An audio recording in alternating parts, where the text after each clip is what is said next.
சேது ராஜாங்கம் தன்னை புரிஞ்சுக்கவே மாட்டிக்கிறாரே. என் அப்பாவோட மனசை நான் ரொம்ப வேதனைப்படுத்திட்டேன். அவருக்கு பிடிக்காத செயலெல்லாம் செய்கிறேன்னு என் அப்பா என்னை ரொம்பவே ஒதுக்கி வைக்கிறாருன்னு சொல்லி ரொம்பவே மனசு வேதனைப்பட்டுட்டு இருக்காரு. இங்கே சேது இப்படி மனவேதனையில் இருக்கும்போது சேதுவை பார்க்க வந்த கருப்பு ரொம்பவே ஆறுதல் சொல்லிட்டு இருக்காரு. அது மட்டும் இல்லாமல் கருப்பு சேதுக்கிட்ட பேசிகிட்டு இருக்கும்போது என் மாப்பிள்ள எனக்கு என்னவோ சந்தேகமாக இருக்குது. ஆமாம், அங்கே பிரச்சனை வரப்போகுது, தன்னுடைய அப்பா ஹோட்டலுக்கு இப்படி ஒரு ஆபத்து வரப்போகுதுன்னுட்டு இந்த தமிழ் செல்விக்கு எப்படி மாப்பிள்ள தெரியும்? ஏன் கேட்குறேன்னா, சரியான சமயத்தில் தமிழ் செல்வி மட்டும் இந்த விஷயத்த சொல்லலைன்னு வச்சுக்கியேன், நீ ஆரம்பித்து கொடுத்த ஹோட்டலையும் உன் மாமனார் வீட்டு ஆளுங்களையும் நம்மளால் காப்பாற்றிருக்கவே முடியாதேப்பா. அதான் கேட்குறேன், வேற ஒன்றும் இல்லை. என்னதான் இருந்தாலும் நீ வெளியில் தமிழ் செல்விக்கிட்ட பேசக்கூடாது அப்படின்னு வீம்புக்கு பேசாமல் இருந்தாலும் உன் மனசில் தமிழ் செல்வியும் தமிழ் செல்வி குடும்பத்து மேலே இருக்கிற பாசமும் குறையவே இல்லைப்பா, அது மட்டும் நல்லாவே தெரியுது அப்படின்னு சொல்லும்போது அதுக்கு சேது சொல்கிறாரு, இப்போ வரைக்கும் நான் யோசிக்கிறேன் மாமா, எதுக்காக தமிழை பார்த்தேன், எதுக்காக அவளை நேசித்தேன், ஏன் கல்யாணம் பண்ணனே புரியாமல் இருக்குது. அவளை நான் பார்க்காம இருந்திருந்தா என் வாழ்க்கையில் இப்படிப்பட்ட பிரச்சனைகள் வந்திருக்காது. நான் எப்பயும் போல் அப்பாவோட பிள்ளையாகவே இருந்திருப்பேன். இப்போ அவளை கல்யாணம் பண்ணிக்க போய் தான் எல்லாரும் முன்னாடி அவமானப்பட்டு தலை குனிஞ்சு எங்கள் அப்பா நீ எல்லாம் என் பையனே கிடையாது அப்படின்னு சொல்கிற அளவுக்கு நான் வந்திருக்கேன்னு அதுக்கு காரணம் அந்த தமிழ் செல்வி தான். அவளை பற்றி நீங்கள் பேசவே பேசாதீங்க அப்படின்னு சொல்லி ரொம்பவே கோவப்படுறாரு சேது.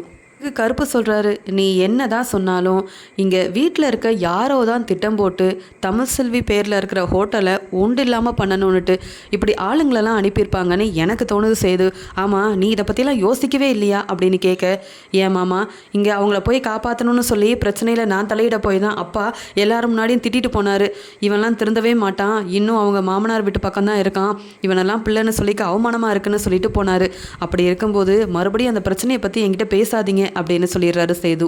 கருப்புக்கு இங்கே வீட்டில் இருக்க ஈஸ்வரி மேலேயும் தாமரையோட அம்மானு இவங்க மேலெல்லாம் ரொம்பவே சந்தேகமாக இருக்குது. ஏன்னா இங்கே தமிழ் செல்வி மேலே தப்பே இருந்தாலும் அந்த பிள்ளை வாயும் வயிறுமாக இருக்கா, இப்போ மாசமாக இருக்கா. அப்படி இருக்கும்போது கொஞ்சம் கூட அவள் மேலே தயவு காட்டாமல் இப்படி அவள் கார் ஷெட்டில் தான் இருக்கணும்னு இந்த ஈஸ்வரி தானே முடிவெடுத்தாங்க. அப்போ இந்த தமிழ் செல்வியவும் இங்கே சேதுவையும் பிரிக்கிறதுக்காக இவங்க ஏன் பெரிய திட்டம் போட்டிருக்கக்கூடாது? இவங்களே திட்டம் போட்டு இந்த தாமரையாக இருக்கட்டும் இவங்கெல்லாம் எதுக்கு அங்கே ஆளை அனுப்பிவிட்டு பெரிய பிரச்சனை பண்ணியிருக்கக்கூடாது? ஏற்கனவே தமிழ் செல்வி பேரில் ஹோட்டலை ஆரம்பித்து சேது கொடுத்துருக்காருன்னு இந்த ஈஸ்வரி மூலமாக தான் எல்லா விஷயமும் வெளியில் வந்துட்டுருக்கு. அப்படி இருக்கும்போது இவங்க தான் ஏதோ பண்ணியிருக்காங்க. அந்த உண்மையை கண்டுபிடிக்கணும். கண்டுபிடிச்சது மட்டும் இல்லாமல் சேதுக்கிட்ட சொல்லணும். சேதுக்கிட்ட சொன்னால் மட்டும்தான் தமிழ் செல்வி பிள்ளையை இவன் ஏற்றுக்கிறதுக்கு நிறைய வாய்ப்பு இருக்குது. வீட்டில் உள்ளவங்களையும் சேது நம்பாமல் இருப்பான் அப்படின்னு யோசனை பண்ணிட்டு அங்கேருந்து கிளம்பிடுறாரு கருப்பு. நாள் எப்பயும் போல் சேது கருப்புக்கு ஃபோன் பண்ணி, மாமா சீக்கிரமாக வா மாமா, வெளியில் போகணும் அப்படின்னு சொல்லி கூப்பிட இங்கே தன்னுடைய ரூமில் ரெடி ஆகிட்டு இருக்காரு சேது.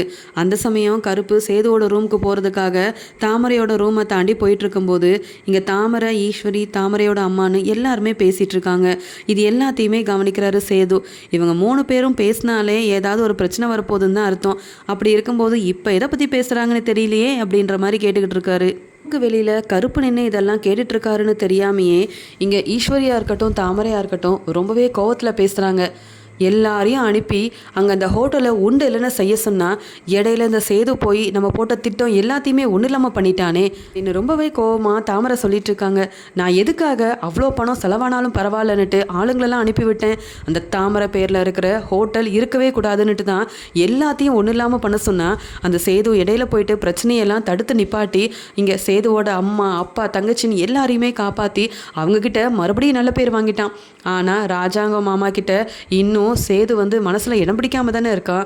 இன்னும் கொஞ்ச நாள் போச்சுன்னா சேது இப்படியே தமிழ் செல்வி பக்கம் சாய சீக்கிரமாகவே சேதுவையும் வீட்டை விட்டு ராஜாங்க மாமா வெளியில் அனுப்பிடுவார் போலையே அப்படின்னு சொல்லி பேசிகிட்டு இருக்காங்க. அப்போ தான் கருப்புக்கு தெரிய வருது. அப்போ ஆளுங்களெல்லாம் அனுப்பிவிட்டு தமிழ் செல்வி ஹோட்டலில் பெரிய பிரச்சனை பண்ணது இந்த தாமரை, ஈஸ்வரின் இவங்க எல்லாரும் போட்ட பெரிய திட்டத்தால் தானே போலையே. இது தெரியாமல் இந்த சேது என்னவோ இவங்க எல்லாரையுமே நம்பிக்கிட்டு இருக்காங்க.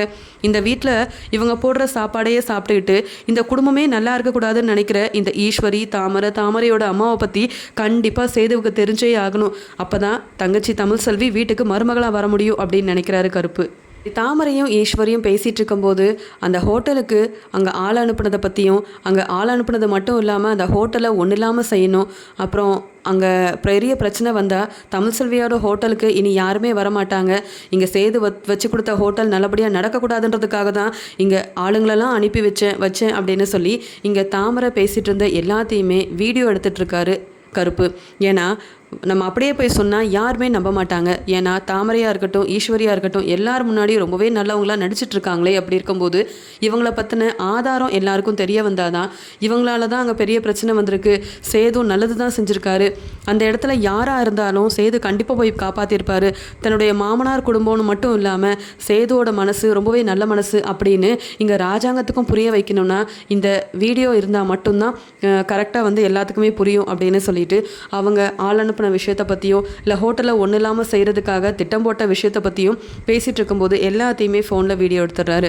வீடியோ எடுத்தது மட்டும் இல்லாமல், மாப்பிள்ள நீ தமிழ் செல்வியை பற்றி இப்படி யோசிக்கிறியே, இங்கே பாரு பெரிய திட்டம் போட்டு இவங்க எல்லாருமே இவங்க குடும்பத்தையே ஒன்றும் இல்லாமல் செய்கிறதுக்காக யோசனை பண்ணிகிட்டு இருக்காங்க. வரேன் மாப்பிள்ள, இந்த ஆதாரத்தை உங்ககிட்ட காட்டுறேன், அப்போ தான் தெரிய வரும் தமிழ் செல்வியோட நல்ல மனசு எப்படி இருக்குது, வீட்டிலையே இருக்கிற இவங்களோட மனசு எப்படி இருக்குன்னுட்டு அப்படின்னு சொல்லிட்டு கருப்பு அந்த ஆதாரத்தை எடுத்துகிட்டு சேதுவை பார்க்க ரூமுக்கு போக அங்கே சேதுவும் என்ன மாமா எப்போ வர சொன்னேன், இம்புட்டு லேட்டாக வரியே அப்படின்னு சொல்ல, அதெல்லாம் விடுமாப்பில், இந்த ஆதாரத்தை பாரு, இந்த வீடியோவை பார்த்தேன்னு வச்சுக்க தெளிவாக தெரிய வந்துடும். உன் வீட்டில் இருக்கிறதுல யார் நல்லவங்க யார் கெட்டவங்கன்னு உனக்கு புரிய வேண்டாமா அப்படின்னு கருப்பு பேச ஆரம்பிக்கிறாரு. அதுக்கு சேதுவும் என்னம்மாமா சொல்கிறீங்கன்னு கேட்க, அதான்ப்பா நம்ம நேற்று வீட்டுக்கு வந்த உடனே உன் அத்தை தாமரையோட அம்மா ஆரம்பித்தாங்களா இல்லையா, நீ அங்கே உன் மாமனார் குடும்பத்தை காப்பாற்றிட்டு வந்திருக்க, அங்கே பெரிய பிரச்சனையை தடுத்து நிப்பாட்டி எப்பயுமே உன்னுடைய மாமனார் குடும்பத்துக்கு தான் சப்போர்ட்டாக இருக்கன்னுட்டு. ஆமாம், இந்த பிரச்சனை அவங்களுக்கு எப்படி தெரியும், அங்கே ஹோட்டலில் நடந்த பிரச்சனை உடனடியாக உன்னுடைய அத்தைக்கு தெரிய வந்துருச்சோ, அதுக்கெல்லாம் கொஞ்சம் யோசிக்கணும் மாப்பிள்ள. நீ எப்பயுமே மேலோட்டமாக பார்க்குற, அதனால தான் தமிழ் செல்வி மேலே இருக்கிற தப்பு உனக்கு பெருசாக தெரியுது, வீட்டில் உள்ளவங்க செய்கிற தப்பெல்லாம் உனக்கு கண்ணுக்கே தெரிய மாட்டேங்குது. சொல்கிற மாப்பிள்ள, உன் மாமனார் குடும்பத்தையாக இருக்கட்டும், அவங்க நடத்திட்டு வந்த அந்த ஹோட்டலையாக இருக்கட்டும், உண்டு இல்லைன்னு செய்கிறதுக்காக ஆள் அனுப்புனது வேற யாரும் இல்லை, உன் அத்தை பொண்ணு தாமரையும். இது ஈஸ்வரியோட திட்டம் மட்டும்தான்.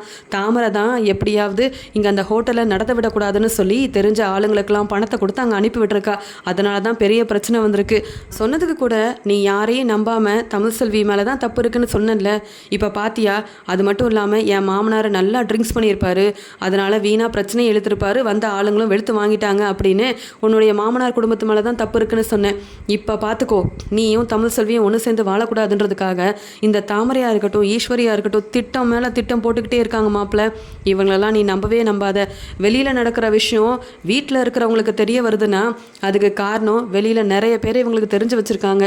ஏதாவது ஒரு பிரச்சனைனா ஆள் அனுப்ப கூட இந்த தாமரைலாம் தயாராக இருக்கா பாரு. இப்படி இருக்கும்போது இவங்கள போய் நல்லவங்க நம்பிட்டு இருக்க, உங்கள் வீட்டு சாப்பாடையே சாப்பிட்டுக்கிட்டு உங்களுக்கே எவ்வளோ பெரிய வேலையெல்லாம் செஞ்சிட்ருக்காங்கன்னு பார்த்தியா? இப்பயாவது புரிஞ்சுக்கோ, தமிழ் செல்வி ஒன்றும் இதை விட பெரிய தப்பெல்லாம் பண்ணிடல, நீ மன்னிக்காமல் அவளை ஏற்றுக்காமல் இருக்கிறதுக்கு பாரு அப்படின்னு சொல்லும்போது சேதுவும் அந்த வீடியோவை தான் பார்க்குறாரு. அப்போ தான் அவருக்கு புரிய வருது, இங்கே தாமரை தான் பணம் கொடுத்து ஆளெல்லாம் அனுப்பிவிட்டு அந்த ஹோட்டலே நடக்கக்கூடாதுன்னு சொல்லி பெரிய பிரச்சனை பண்ணியிருக்கா. இந்த பிரச்சனை மூலமாக தான் இங்கே வந்து என்னுடைய மாமனார் குடும்பமே தலை குனிஞ்சு ரொம்பவே இப்போ வந்து முடியாத நிலமையில் இருக்காங்க. இந்த ஹோட்டலும் நடக்கக்கூடாது, நானும் இங்கே தமிழ் செல்வியும் பிரியணும் அப்படின்ற ஒரே நோக்கத்தில் தான் இது எல்லாத்தையுமே இந்த தாமரை பண்ணிகிட்ருக்கா அப்படின்ற விஷயத்த இந்த வீடியோ ஆதாரத்தின் மூலமாக சேது தெரிஞ்சுக்கிறாரு. உடனே சேது ரொம்பவே கோவமாக, பார்த்தீங்களா மாமா, இவங்கெல்லாம் நல்லவங்கன்னு நம்பிக்கிட்டு இவங்களுக்கு நான் மரியாதையும் மதிப்பும் கொடுத்துட்ருக்கேன். எங்கள் அப்பாவும் இவங்களை வந்து வீட்டில் வச்சிட்ருக்காங்க. ஆனால் எங்கள் அப்பாவுக்கே பெரிய ஒரு வேலை செஞ்சிட்ருக்காங்க. பின்னாடி இருந்து இவங்க செய்கிற வேலையை எங்கள் அப்பாவும் தெரியாமையே இவங்க எல்லாரையுமே நம்பிட்டுருக்காங்களே அப்படின்னு சொல்லிட்டு, சும்மா விட மாட்டேன் மாமா, என்னையும் தமிழ் செல்வியும் பிரிக்கிறதுக்கு வகை தேடுற இந்த ஈஸ்வரி அத்தையாக இருக்கட்டும், இந்த தாமரையாக இருக்கட்டும், இவங்க யாரையுமே நான் சும்மா விட போகிறதே கிடையாது அப்படின்னு ரொம்பவே கோவமாக இந்த ஆதாரத்தின் மூலமாக உண்மை எல்லாத்தையுமே தெரிஞ்சுக்கிட்ட சேதுவும் அங்கே தாமரையோட ரூமுக்கு ரொம்ப கோவமாக போகிறாங்க. இங்கே சேது தன்னை தேடி ரூமுக்கே வந்திருக்காரே, ரொம்ப ஆச்சரியமாலாம் இருக்குது அப்படின்னு சொல்லி இங்கே தாமரை ரொம்பவே சந்தோஷமா, மாமா என்னாச்சு மாமா, என்னையா தேடி வந்தீங்க, என்ன விஷயம் அப்படின்னு சிரிச்சுக்கிட்டே கேட்க, உடனே அங்கே கோவமாக போனேன். ஏதோ தாமரை கிட்ட எதுவுமே பேசாமல் பலார்னு வைக்கிறாரு.